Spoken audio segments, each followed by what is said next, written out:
এয়া বতা চৰাই পোৱালি 7 দিন হৈছে সিহঁতক পাখি গজি আছে। এয়া আজি মাজুলী পঠিয়াইছোঁ 200 বতা চৰাই পোৱালি মাজুলী যাব আজি। খুব সুন্দৰকৈ পাখি গজিছে। এয়া বগাটো আছে।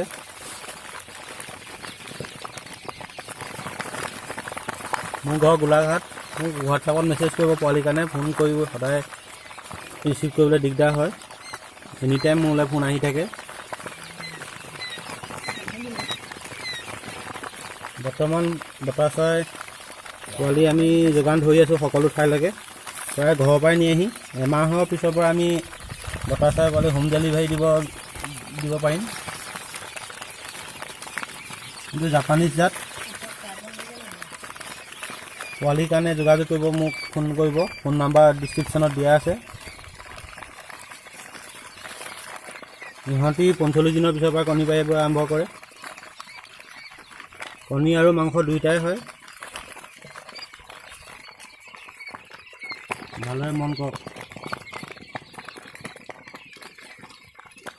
বিনোদ পল্ট্ৰিলৈ আপোনালোকক স্বাগতম জনাইছোঁ। মোৰ চেনেলটো ছাবস্ক্ৰাইব কৰিব আৰু ভিডিঅ' পাবৰ কাৰণে।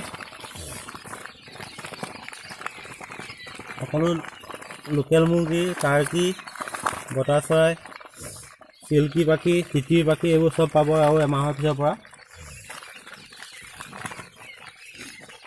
এইখিনি আৰু 5 দিনমান বৰ্ডিঙত ৰাখিব লাগিব। সম্পূৰ্ণ পাখিটো অহা নাই, এইটোৱে চব।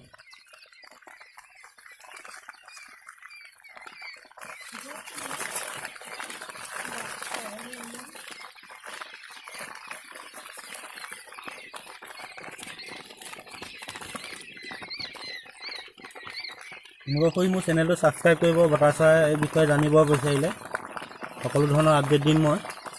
কেনেদৰে পোহে, কেনেদৰে দানা পানী দিয়া হয়, সিহঁতৰ ভেকচিনৰ প্ৰয়োজন আছে নেকি, কণী কেনেদৰে বিক্ৰী কৰে, কেনেদৰে ৰখা হয়, বৰ্ডিঙত কেনেদৰে ৰখা হয়, মই চেনেলৰ যোগেৰে আপডেট দিম।